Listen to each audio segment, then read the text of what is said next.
Sir removal of Urdu language पर भी जो है काफी बात हो रही, कल पीडीपी की जानिब से प्रोटेस्ट भी किया गया, तो क्या इसको आप कैसे देखते हैं? अगर उस बारे में कोई फैसला लिया गया है वो गलत है, उस फैसले को वापस लेना चाहिए। और उर्दू से ज़्यादा हम कश्मीरी भूल चुके हैं। कश्मीरी, डोगरी, जितने भी हमारी इंडिजिनस लैंग्वेजेस है, लद्दाखी, बल्ती, गोजरी, पहाड़ी, ये सारी हमारी इंडिजिनस लैंग्वेजेस है। उर्दू से ज़्यादा हमला हमारी अपनी लैंग्वेजेस पे। कश्मीरी ख़त्म हो रही है, गोजरी, डोगरी ख़त्म हो रही है, बल्ती, लद्दाखी ख़त्म हो रही है।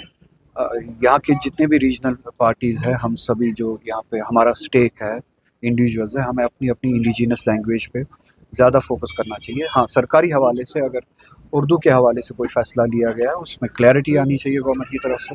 अगर फ़ैसला लिया गया है उस फैसले को वापस लेना चाहिए, गलत है।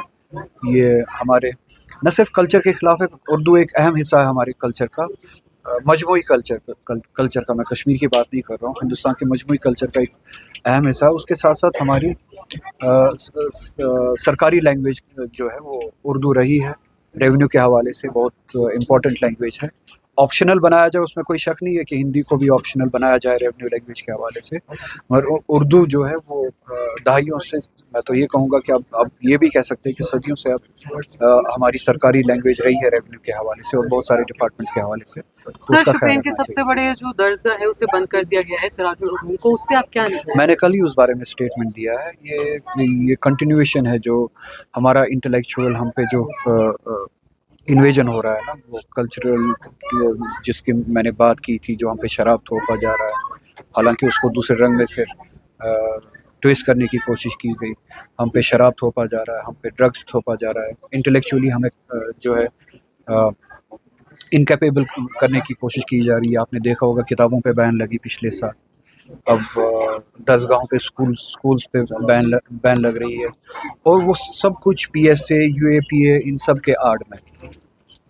हो सकता है कुछ इंडिविजुअल्स जो है किसी एक्टिविटी में शामिल हो जिसको कोर्ट में साबित करने की ज़रूरत है, उन इंडिविजुअल्स को भी, और वो भी कोर्ट में साबित करने की ज़रूरत है। आप आर्बिट्रेरी तौर पे इंडिविजुअल्स को सज़ा नहीं दे सकते कोर्ट के बाहर। आप आर्बिट्रेरी तौर पे इंडिविजुअल्स की बुनियाद पे इंस्टीट्यूशंस को सज़ा नहीं दे सकते। तो हमारे दीनी मामला जो है, कल्चरल मामला जो है, इंटेलेक्चुअल मामला जो है, उन सभी चीज़ों को अरेस्ट किया जा रहा है, कमज़ोर किया जा रहा है। और हमें अपनी शनाख्त से, जो मैं आइडेंटिटी की बात करता हूँ, हम एग्जिस्टेंस की लड़ाई क्राइसिस में है इस वक्त, जो मैं 2019 के बाद बार बार कहते आ रहा हूँ कि हमारी आइडेंटिटी, हमारी डिग्निटी और हमारी एग्जिस्टेंस क्राइसिस में है। हर चीज़ पे हमला हो रहा है। आपकी अभी जो सवाल हुआ, लैंग्वेज एक इम्पॉर्टेंट एलिमेंट है उर्दू हमारे सरकारी लैंग्वेज में। कश्मीरी लैंग्वेज पे भी आप देखिए ऑर्गेनाइज तरीके से जो है उसको ख़त्म किया जा रहा है। इसी तरह से हमारे कल्चर को जो है बदलने की कोशिश की जा रही है। शराब इंट्रोड्यूस किया जा रहा है, ड्रग्स में हमारे बच्चों को मुब्तला किया जा रहा है। इंटेलेक्चुअल हमारा जितना भी विरसा है, किताबें, उन पे बैन लगा दी गई। इंटेलेक्चुअल बिल्डिंग या कैपेसिटी बिल्डिंग जहाँ से होती है, स्कूल्स, मदरसे, उन पे ताले लगाए जा रहे हैं। लेजिस्लेटिवली हमें तो आईनी तौर पे तो हमें ख़त्म किया ही गया है, 370 भी ख़त्म है, और हम यूनियन टेरिटरी है, तो लेजिस्लेट हम कर नहीं पाते हैं। हमारे जवान विदाउट ट्रायल्स जो है वो बंद है। ये सारा पैकेज देख के भी अगर आप इस कंक्लूजन पे ना आए कि हमारी एग्जिस्टेंस क्राइसिस में है, हमारी आइडेंटिटी के साथ लड़ाई लड़ी जा रही है, तो फिर हम कब जागेंगे? और इसीलिए मैं लास्ट सेंटेंस ये कहूँगा कि बजाय इसके कि हम सिम्टम्स के साथ लड़े, हमें पूरे कॉज के साथ लड़ना पड़ेगा, कॉज के खिलाफ लड़ना पड़ेगा। कभी आप कहेंगे कि मदरसे पे, स्कूल पे, यूनिवर्सिटी पे ताला लगाया गया, कभी आप कहेंगे लैंग्वेज पे जो है बैन लगा दी गई। ये सारे सिम्टम्स है। कॉज क्या है इसका? हमारी ऑटोनॉमी हमसे छीनी गई, जिसके ज़रिए हम इन सभी चीज़ों का ख्याल रखते थे, ऑर्गेनाइज करते थे। तो हमें अपने कॉज की लड़ाई लड़नी चाहिए। सर, आपने जो कल्चरल इन्वेजन की बात की और आपने शराब को लिंक किया उस चीज़ से, पर CM का खुद कहना है कि टूरिस्ट कश्मीर नहीं आएंगे अगर शराब नहीं बिकेगी। अब उस स्टेटमेंट को फिर चेंज भी किया गया, MLA पापोर ने भी वही बात की थी, फिर उसे सुबह चेंज किया आपके गया। वो चीफ मिनिस्टर किसी और यूनिवर्स में रहते हैं, मैं किसी और यूनिवर्स में रहता हूँ, मैं उसकी अब रिप्रेजेंटेशन नहीं कर सकता ना। वो शायद हकाइक से दूर है, या हकाइक उनकी नज़रों के सामने कुछ और है, मेरी नज़रों के सामने हकाइक कुछ और है। टूरिज़म के लिए शराब का होना ज़रूरी नहीं है। बहुत सारी मिसालें ऐसी है दुनिया में जहाँ पे टूरिज़म फलता फूलता है, शराब के बगैर भी फलता फूलता है। और मैं इस हद तक जाऊँगा कि अगर हमारे टूरिज़्म के इन्फ्लक्स के लिए तनहा वजह शराब है, तो हमें उस टूरिज़्म से जो उसमें फिर रिफॉर्म्स ढूंढने की कोशिश करनी चाहिए. हमें अगर वो शराब पे अल्कोहल डिपेंडेंट टूरिज़्म है, हमें उस टूरिज़्म से फिर अल्कोहल डिपेंडेंट टूरिज़्म से फिर दूर रहना चाहिए. और हमारी मोहताजी नहीं है. और कश्मीर टूरिज़्म के हवाले से शराब के अलावा, शराब के बगैर बहुत सारे ऐसे जो है यहाँ पे फैसिलिटीज़ और नेचुरल जो हमारे रिसोर्सेज है वो पेश करता है, जिसकी बुनियाद पे टूरिस्ट अट्रैक्ट होते हैं यहाँ पे. महराज मलिक की रिहाई के बारे में क्या कहेंगे आप? बिलाखिर 8 महीने के बाद, हालांकि 8 महीने अब उन्हें वापस कहाँ से मिलेंगे, जो बेगुनाह जिस तरीके से हमारे हज़ारों नौजवान अभी विदाउट ट्रायल्स बंद हैं, कल को उनके ट्रायल्स शुरू होंगे और वो साबित होगा कि वो बेगुनाह थे, वो 6 साल 7 साल उन्हें वापस कौन देगा. इसी तरह से महराज मलिक, ये 8 महीने उसे वापस कौन देगा. इसका जिम्मेदार कौन है कि गलत तरीके से उसे PSA के अंदर बंद रखा गया था. अगर उसका जुर्म किसी ज़ुबान की वजह से इतना बन सकता था कि उस पर जुर्माना लग सकता था, उसके बजाय उसको उस पर PSA लगाया गया. 8 महीने से उसको सलाखों के पीछे रखा गया, फैमिली से दूर रखा गया, इनफैक्ट बच्चे से अपने दूर रखा गया. ये नाइंसाफ़ी है ना, ये जुल्म है. हम ठीक है, हम खुश है वो रिहा हुए, अल्हम्दुलिल्लाह वो रिहा हुए और उन्हें दोबारा सलाखें ना देखनी पड़े. मगर जो ज़िम्मेदार था वो इन 8 महीनों के कैद के लिए, ज़्यादती के लिए, उसके ख़िलाफ़ क्या जस्टिस तभी मुकम्मल होगा ना जब जिसने ये ज़्यादती की उसको अब सज़ा मिले. अब ये पुलिस स्टेट बन चुका है, it's open for all. Extra judicial जो है यहाँ पे इक़दामात उठाए जाते हैं, आर्बिट्रेरी तौर पे इक़दामात उठाए जाते हैं. किसी भी कश्मीरी को, जम्मू के किसी भी बेगुनाह को, लद्दाख के किसी भी बेगुनाह को उठा के बंद रखो, पूछने वाला कोई नहीं है. कानून ही अब पूछ नहीं सकता है. तो ये कानून का खौफ जो ख़त्म हो चुका है, इस तरह से कितने ही महराज मलिक जो है इसका शिकार हो सकते हैं. कितनी हज़ारों नौजवान जो अभी भी जेलों में हैं वो भी शिकार है. हमारे ईजन रशीद MP होने के बावजूद वो देखिए अभी भी उनके ट्रायल्स जो है वो ख़त्म ही नहीं हुए, शुरू ही नहीं हुए.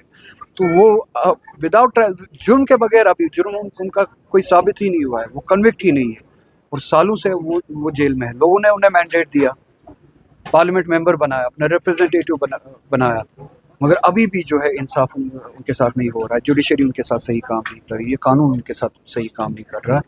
कल उन्हें मिन्नतें करनी पड़ी कि मेरा बाप बीमार है, उसका चेहरा देखने दे दीजिए.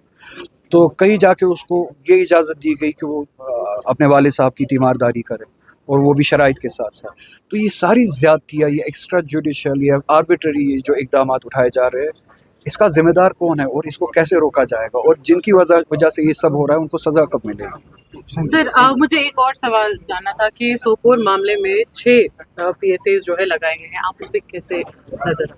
अभी जो मैं बात कर रहा था, वो कहा गया कि वैंडलिज्म किया गया, लॉ एंड ऑर्डर को खराब किया गया.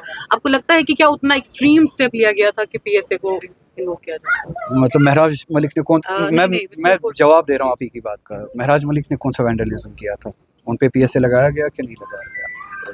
तो इसी तरह से आप कितना भी साबित करें कि ये इतना एक्सट्रीम कोई किसी ने हरकत नहीं की थी, ये अपनी मर्जी से, आर्बिट्रेरी तौर पे अपनी मर्जी से किसी पे भी PSA लगाते हैं. अब कश्मीर में बिलखुसूस, जम्मू कश्मीर में बिलुमूम, कश्मीर में किसी को भी कोई भी नाम दे के PSA लगा सकते हैं. आप साबित कहाँ पे करेंगे कि ये PSA के लायक नहीं था ये जुर्म? अदालत में करेंगे ना, इंस्टीट्यूशंस में करेंगे. वो इंस्टीट्यूशंस बदकिस्मती से तमाशा देख रहे हैं. ये PSA पहले लगना ही नहीं चाहिए था. रिसेंटली आप देख लीजिए, ईरान में जो हमले हुए उसमें आयतुल्लाह ख़ामनेई शहीद हुए. उसके जवाब में नहीं, उसके रिएक्शन में चूँकि जज्बात जो है मुंतशिर हुए थे, हर्ट हुए थे, लोग निकले सड़कों पे, उन्होंने आज़ादारी की. वो आज़ादारी थी, किसी ने कोई वैंडलिज्म नहीं किया. PSA नहीं लगाया गया बहुत सारे लोगों पे. PSA के लिए तैयारियां नहीं हो रही है. इसी तरह से बहुत सारी मिसालें ऐसे हैं. कश्मीरी को अब स्केपगोट करना बहुत आसान हो गया है. कुछ भी कहे, एक बात ही कह दे कश्मीरी अपने हक में, उसके ऊपर PSA लगाया जा रहा है. तो ये PSA रिजीम जो है, UAPA रिजीम जो है, इसके खिलाफ हमें लड़ना पड़ेगा. कोई सुनेगा नहीं. हम बोलेंगे कि इसको ख़त्म करो, कोई ख़त्म नहीं करेगा. इसके खिलाफ हमें लड़ना पड़ेगा. और वही लड़ाई जो है, मैं ये ये जो बार बार आप मुझसे सवाल पूछते हैं या हमारे साथी मुझसे सवाल पूछते हैं चीफ मिनिस्टर के बारे में, नेशनल कॉन्फ्रेंस के बारे में, मेरी और कोई लड़ाई नहीं होगी, कोई डिफरेंस नहीं है। मेरा गर्ज ही यही है कि ये PSA रिजीम, ये UAPA रिजीम, आर्बिटरी जो हमारे साथ ये खिलवाड़ किया जा रहा है, कभी स्कूल बंद, कभी मदरसे बंद, कभी यूनिवर्सिटीज़ बंद, कभी उस पर पाबंदी, कभी इस पर पाबंदी। हमें इस कॉज के खिलाफ लड़ना, हमें वो रेजिस्टेंस करनी है। तो ये लड़ाई लड़नी थी इस मैंडेट के साथ। नेशनल कॉन्फ्रेंस को मिला था, हमारी पार्टी को मिला था, चीफ मिनिस्टर को मिला था, हमें ये लड़ाई लड़नी थी। मगर वो क्या करे, मुझे लगता है कि ये बात सुनने के लिए हमें कहीं पे मैराथन रखना पड़ेगा, शायद वो उसी बहाने से उस दिन आ जाए मैराथन पे। शुक्रिया।